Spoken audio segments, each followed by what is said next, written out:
I have no idea how I got through it. I never allowed myself to be able, when I got there, literally that first day I walked into church, and not the church itself and the religious aspect, but they sing.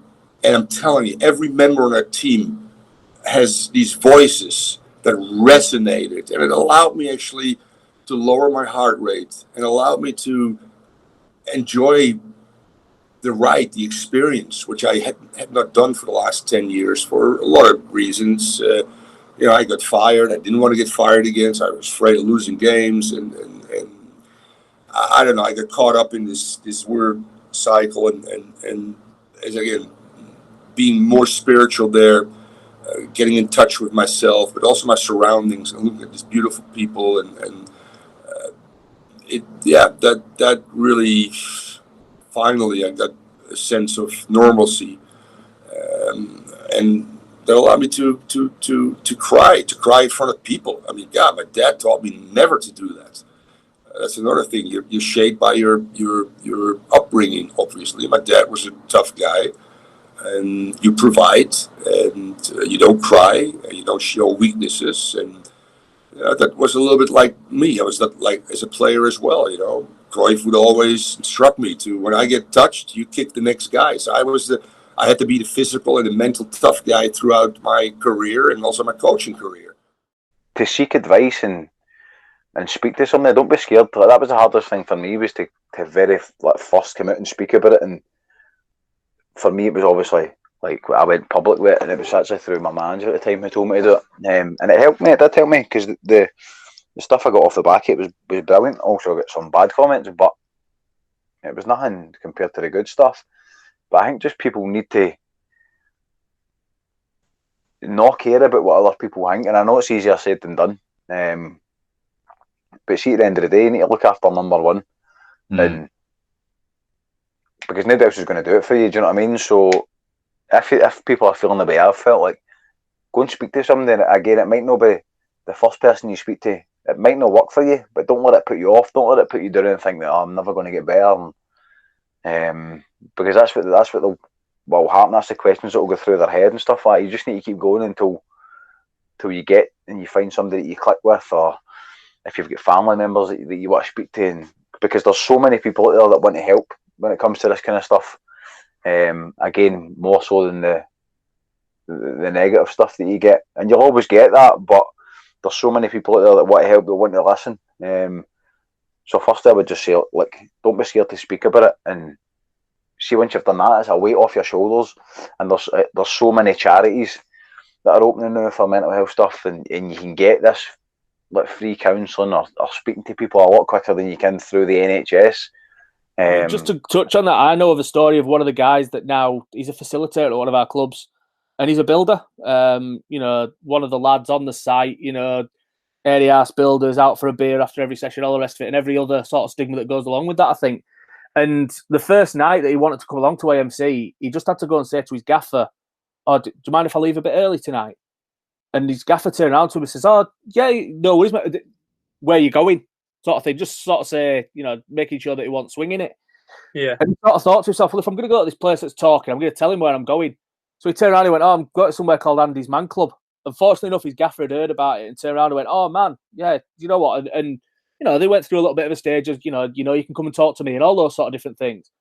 And as he walked out the office, he started to think to himself, wow, do you know what? I was expecting him to sort of shrug that off and sort of go, all right, then, and turn it off. Gets to dinner time and all lads are just sitting around, sort of, they've just thrown the forks and the shovels into the ground or what have you, having a chat. And this gaffer turned round to the rest of the lads and went, "Hey, tell this lot where you're going tonight." And he sort of thought to himself, "Oh, he's thrown me under a bus here, hasn't he? Do you know what I mean? This is where it's going to open itself up now, and I'm going to get piss ripped out of me." Yeah. Told these lads where he was going, and the fella turned around to him next to him and just went, "Do you know what? I've been there a few years ago. I made an attempt on my own life, and all these different things, and they almost ended up having this little mini Andy's Man Club round these shovels and sandwich boxes on a building site. And I felt that the anxiety was starting to creep in, you know, and I wouldn't say like dark thoughts, but I wasn't able to eat. I wasn't able to sleep. And I mean, like, you're even trying to take like sleeping tablets, obviously through the doctor, that just weren't helping, that weren't working, that weren't doing the job. So at Watford, I was still based in the Midlands, and we had a car school. So it was Troy Deeney, John Eustace, Carl Dickinson, and myself. Now, I can say to you, none of those three would have known what I was going through. So straight away, if I was driving, they'd probably be sleeping in the car anyway, or you get in and you're on your phone or doing whatever. But I had to kind of put a mask on every day. So you go out, you train, going into work every day. It was something that was exhausting for me. So I was getting home to my place. Obviously, I just separated, so I just had my place on my own. You get in. You try and eat even though you're not hungry. You go to bed and straight away, like, your alarm goes off for the next day. And this could be you're going to bed at like 4:30 in the afternoon, and then you're waking up at like 6:30, 7 o'clock the next morning, and feel like you've not slept at all. So straight away, you know, you're in the car down there, and I wouldn't say it was all an act, but a lot of it was, because I was so loud that you'd walk in and straight away everyone knew that you were in the training building. You were allowed to have your quiet days as well. You know, there was some big characters in that dressing room, but it was something that when it started to get too much for me, I remember I just went in, the club doctor was in. I says, "Oh, Doc, can I just grab you?" I've told him what I was feeling, what I was going through, what I was experiencing, and it's never broke stride. Just put me on this. Said it's between me and him, and that's when I started taking the antidepressants. You know, and that was probably 2012. When my brother passed away, so it was December 2014. At that time, I had no idea how sort of prevalent suicide was and how prevalent it was, especially around young men. And so when it happened, it was sort of a big eye opener, and sort of learning that it was, you know, I wasn't in it alone, and I wasn't the only person going through this. There were other people going out there that were going through it as well. Sorry. And so I think I only learned that because of what happened with my brother. And I think it's important to get that message across without people losing someone that they love and having to find that out that way. So I think it was important to write it and let people sort of know who my brother was, and sort of know that he was like a lot of us are. He liked football, he liked golf, he liked listening to music, going to the pub, hanging around with his friends, playing Call of Duty, playing FIFA, what have you. And so I think that resonates with a lot of people. That, to me, and it's going to sound naive and it's probably going to sound stupid, but my perception, my stereotype in my mind of someone that would suffer from depression and possibly, die by suicide was they'd dress in black, they'd be mournful, they'd listen to a lot of the music that I listen to anyway, but they'd listen to sort of, emo music or like Slipknot or what have you. That would be what that stereotypical person was, but that's not true, and that's stupid, and, in hindsight, to think that, have that thought process. So I think people needed to sort of, well, I would have, especially if someone else had written this article and what happened to me hadn't happened to me, it would have been an eye-opener for me. So hopefully it got that message across to other people about how prevalent it was without them having to go through it themselves.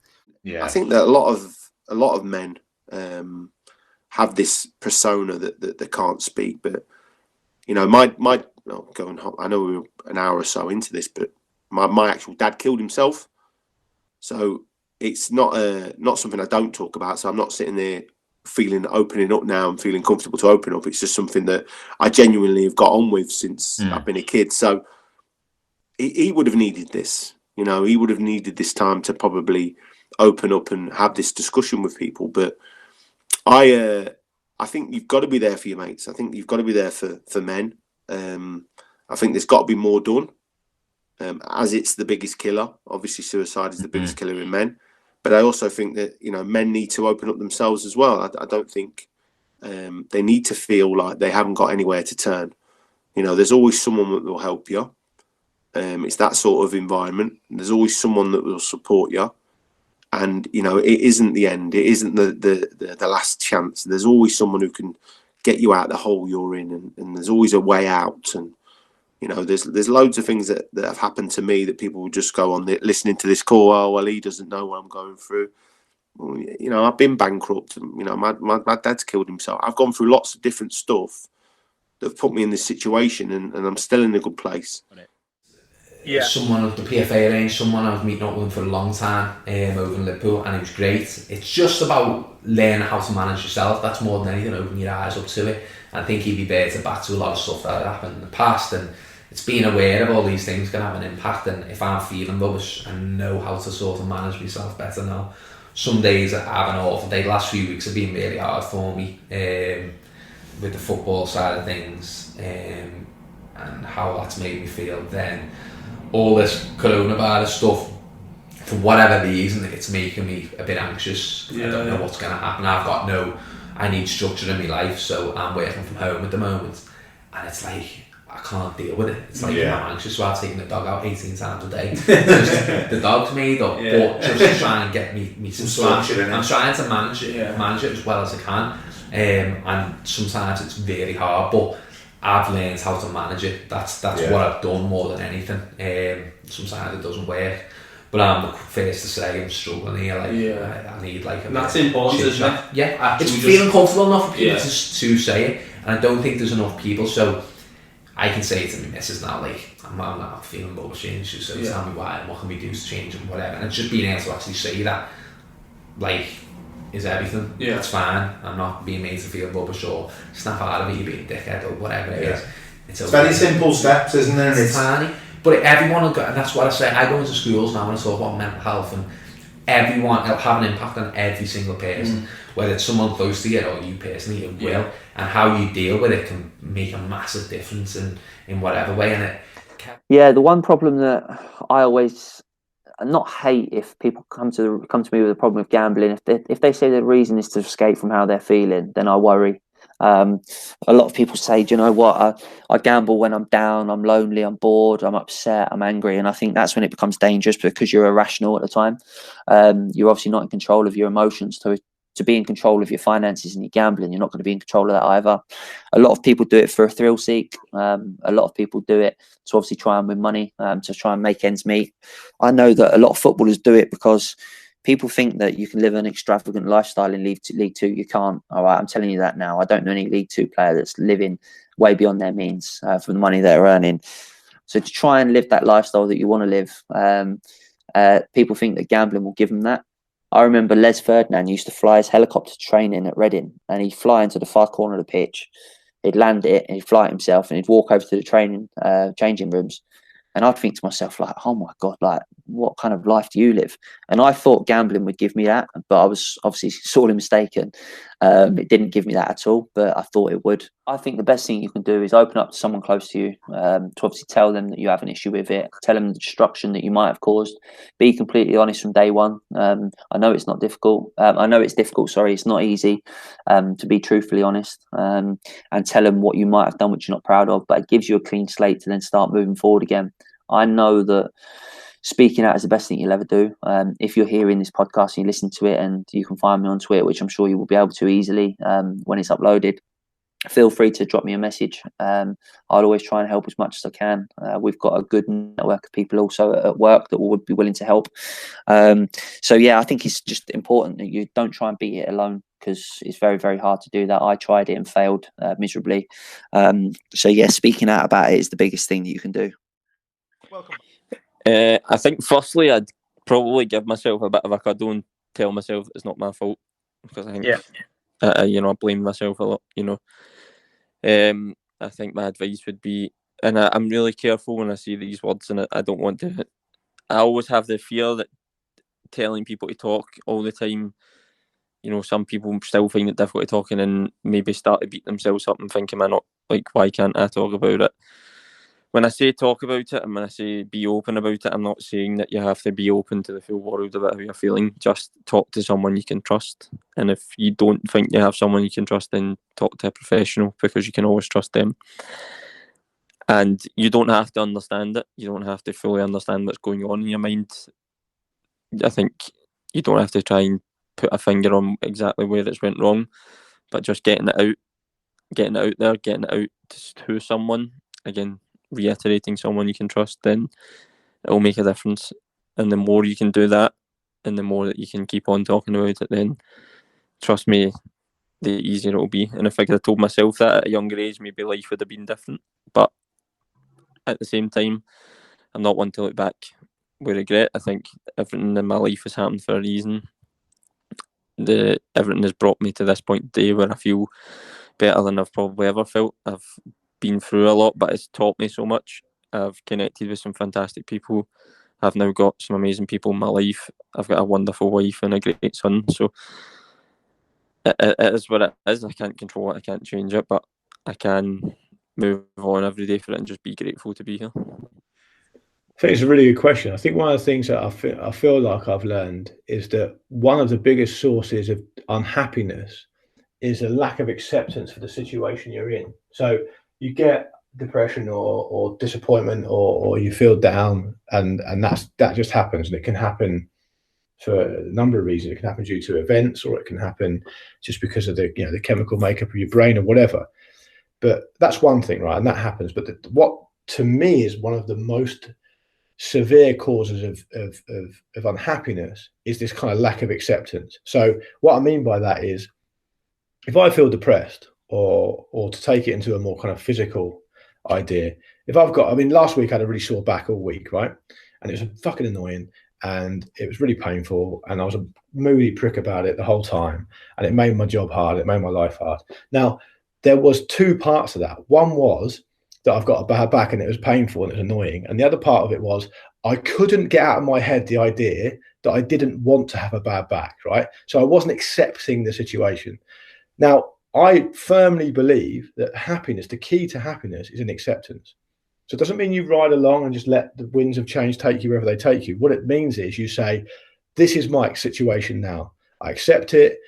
I understand it, and the sooner you accept it, I feel like the sooner you make your first step on to kind of getting past it. So circle back to your question, Dan, on the kind of depression stuff that comes along in waves sometimes in my life, the thing I would teach my younger self is, look, accept it.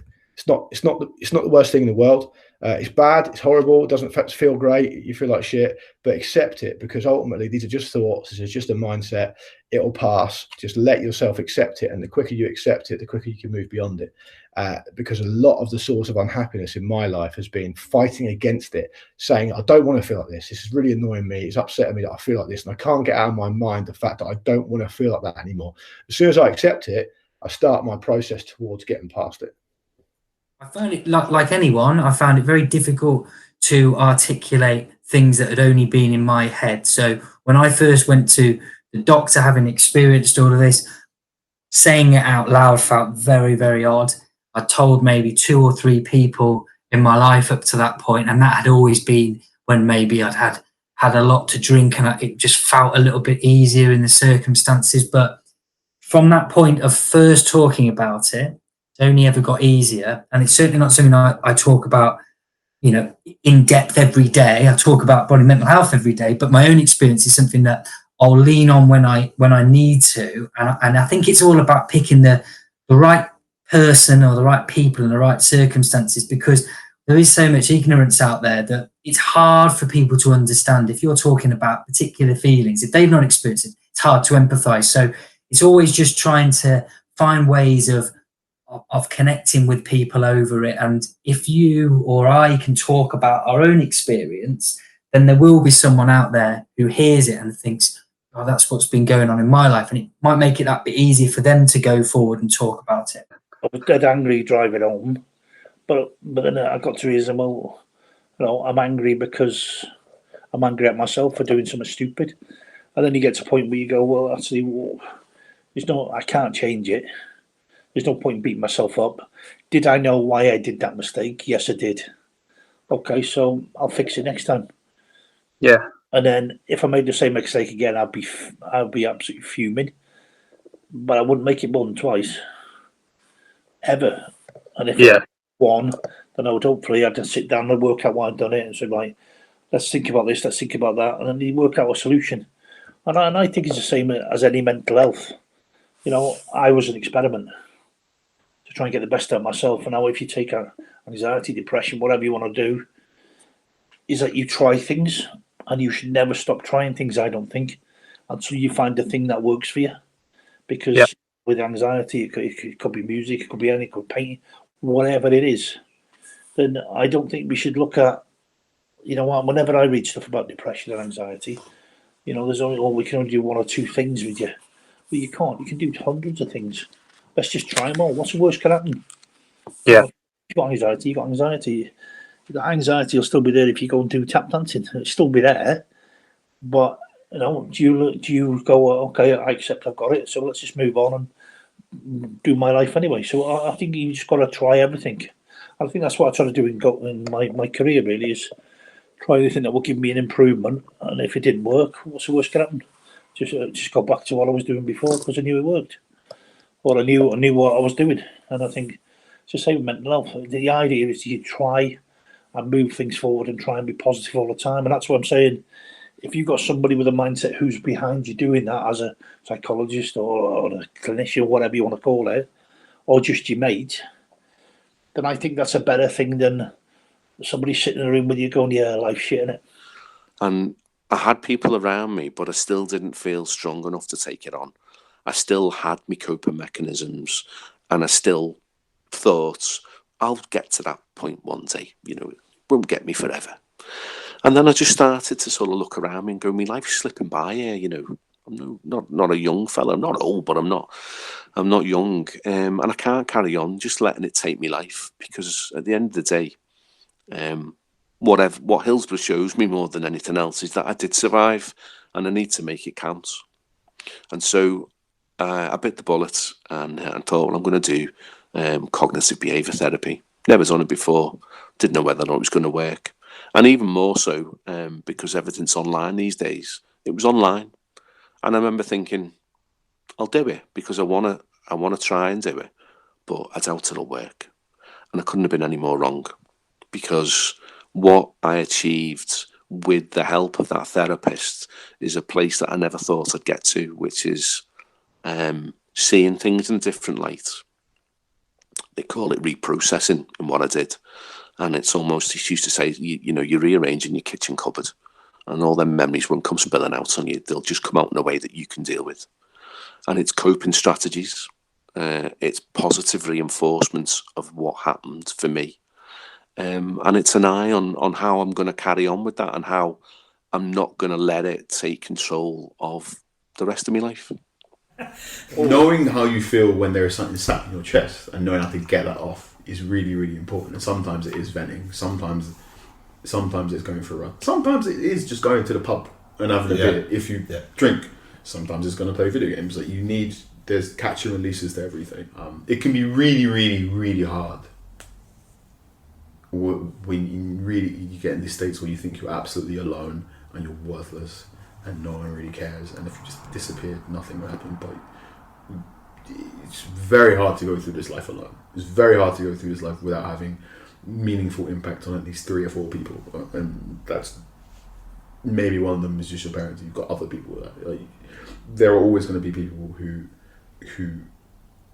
like you and need you. And I think I tweet about this a lot, about how my general piece of advice is to try and get to a place in your life where you have 4 hobbies. One you can do by yourself, one that forces you to go outside, one that forces you to meet people from different walks of life, and then just one bonus: drinking is not a hobby, neither is having sex. Try and find as many things as possible and as many groups as possible where if you didn't turn up, someone would message you and went, why didn't you turn up? Yeah. And not in like a why didn't you turn up, but also are you okay? So selfish isn't the word, but it's such a good grounding experience. But I exist in the world. People, I don't want to say rely on me, people need me.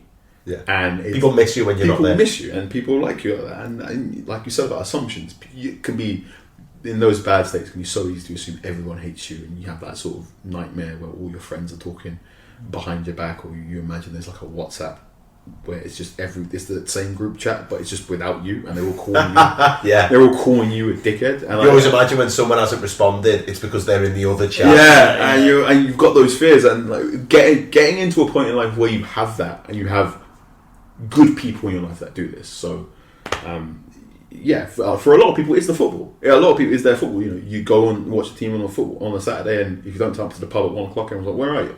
So that's good. Find another one, and then find another one, and then find one more, and then find ones that mean you're not just talking to other blokes, but also you're talking to women as well. Find one that makes you talk to someone of a different religion, creed, or background, or like different class as well, because then it just opens up pathways and different ways of the world. And that was something I'm getting better at doing. And like the compliments folder was something that got told to me recently. And one thing, when I was unemployed, and I say this to all my mates who, if they go through moments of unemployment, or anyone who graduates recently, when you're unemployed, just make sure you wake up at 10 o'clock in the morning. Yeah. Right. Just tiny things like that. Because if you're on the job search, if you wake up at 10, that means you're sending emails at 12 rather than waking up at 1 and sending emails at 4. So you're kind of on the same calendar as everyone else. Yeah. And like read as much as possible. Read widely. Read stuff you like. Read stuff you don't like. And also think about, why do I not like this stuff? And also think, why do I like this stuff? Like you've got a mobile phone. You've got a smartphone. These things are more powerful than machines that put man on the moon and made Jurassic Park. And it's got access. It's got access to YouTube.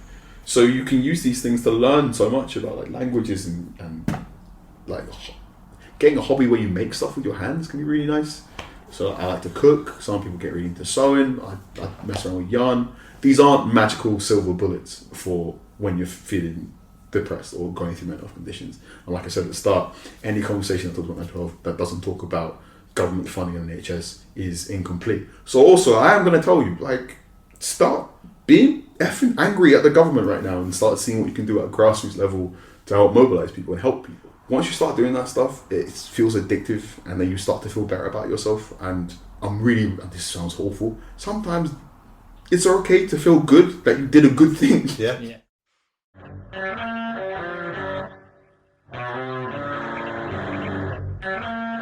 Don't forget to like, share and subscribe. Tell all your mates about this podcast, and hopefully we can start having some more honest conversations about man marking. Fantastic. Cool. Winner. Thank you very much, Carl. Alright, let me take this. She was that, so she